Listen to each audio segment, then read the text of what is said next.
Example number 5 में कहता है combustion analysis of a compound shows a compound contains. हमने एक कंपाउंड लिया, उसका कंबस्शन एनालिसिस किया, और मैंने आपको लास्ट लेक्चर में बताया था कंबस्शन एनालिसिस में कि कंबस्शन एनालिसिस सिर्फ हमें देता है परसेंटेजेस ऑफ एलिमेंट्स।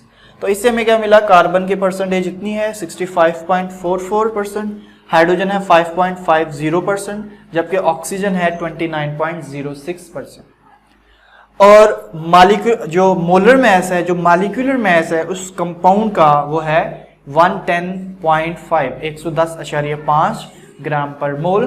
तो एम्पिरिकल फार्मूला क्या होगा और मॉलिक्यूलर फार्मूला क्या होगा। तो पहले हम एम्पिरिकल फार्मूला, जारी बात है अगर आपने मॉलिक्यूलर फार्मूला निकालना है तो आपको पहले एम्पिरिकल फार्मूला पता होना जरूरी है, वो तो आपको निकालना पड़ेगा।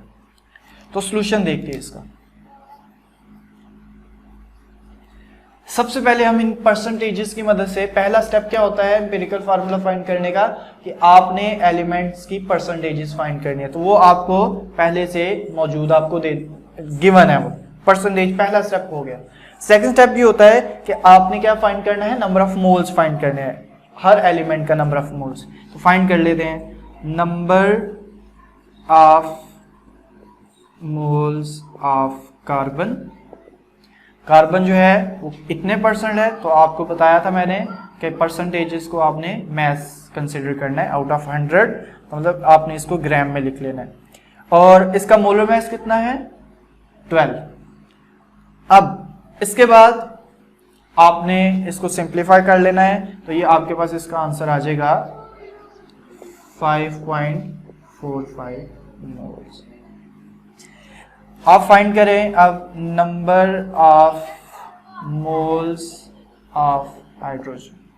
हाइड्रोजन की परसेंटेज है 5.50 डिवाइडेड बाय 1.008। इसकी जब आप इसको डिवाइड करेंगे तो ये आएगा 5.46 मोल्स। अब आप फाइंड कर लें number of moles of oxygen. जो आपकी परसेंटेज है वो आपने लिखनी है ऊपर और उसको डिवाइड कर देना है मोलर मास पे। ऑक्सीजन का मोलर मास होता है 16। इसको आप करेंगे तो ये परसेंटेज, आप इसके जो मोल्स आएंगे वो आएगी 1.82। अब आपके पास आगे मोल्स। मोल्स के बाद हमें पता है कि हम इन मोल्स की मोलर रेशियो फाइंड करते हैं, और अब हमारा है third step. Molar ratio find करने के लिए जो नंबर ऑफ मोल्स में जो स्मॉलेस्ट नंबर ऑफ मोल्स है उनको सब पे डिवाइड कर देते हैं। तो आप मोलर रेशियो फाइंड करते हैं, carbon ratio, hydrogen ratio, oxygen. Carbon के मोल्स हैं 5.45, जबकि ये है 5.46 और ये है 1.82। अगर आप इसको स्मॉलेस्ट जो है वो है 1.82, उसको डिवाइड करें, उसमें 1.82, 1.82 और 1.82। अगर आप इसको डिवाइड करें तो आपके पास परसेंटेजेस क्या आएंगे इसकी, वो लिखते हैं, सॉरी, जो इसके नंबर ऑफ मोल्स, जो मोल रेशियो आएगी 3 and 1। तो आपके पास इसकी एटॉमिक रेशियो या मतलब मोल रेशियो आ गई 3:3:1। मतलब कार्बन है 3, हाइड्रोजन 3 और oxygen 1। So the empirical formula of the compound is C3H3O। तो इसका एम्पिरिकल फार्मूला ही हो गया ये।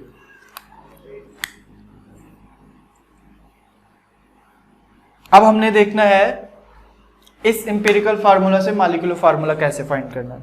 आपको फार्मूला मैंने बताया इससे पहले, जस्ट n फाइंड करना है। तो n कैसे फाइंड करना है, आपका जो मॉलिक्यूलर मास है, जो मोलर मास है वो कितना है, और उसको डिवाइड कर देना है जो एम्पिरिकल फार्मूला है उसका मास कितना है। तो अब लिखते हैं टू फाइंड मॉलिक्यूलर फार्मूला।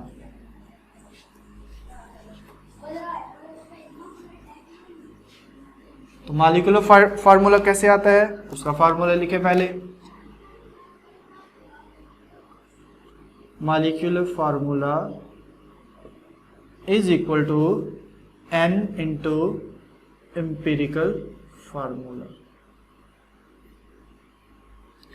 अब n जो है वो कैसे आता है, हमें पता है molecular mass divided by empirical formula mass. Molar mass जो है वो हमें गिवन है 110 है, 110.5 ग्राम पर मोल, जबकि एम्पिरिकल फार्मूला जो है उसका मास आपको फाइंड करना पड़ेगा। ये है एम्पिरिकल फार्मूला C3, तो इसका आप करें कार्बन का 12 होता है, 12 into 3 plus hydrogen 1 into 3 plus 16। ये आप अगर फाइंड करेंगे तो ये आपके पास आएगा 55.05, ठीक है, ग्राम पर मोल जी। अब आपने मॉलिक्यूलर मास को डिवाइड किस पे करना है, एम्पिरिकल फार्मूला मास से। तो हमने एम्पिरिकल फार्मूला जो है उसका मास फाइंड कर लिया है, वो उसको आपने यहाँ पर नीचे लिखना है 55.05 ग्राम पर मोल। डिजिट आएगा सिर्फ, ये कैंसिल हो जाएंगे। इससे जो आपका आंसर आएगा वो आएगा 2। तो n जो है वो आया है 2। तो अब आपने क्या करना है, मॉलिक्यूलर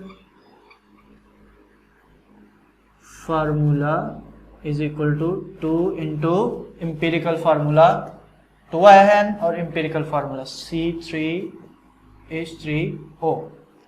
इसको आप मल्टीप्लाई कर दें इसके साथ, C6H6O2। तो ये है आपका molecular formula of the compound.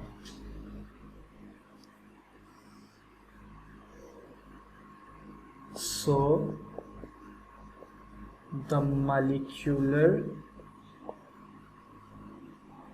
formula of the compound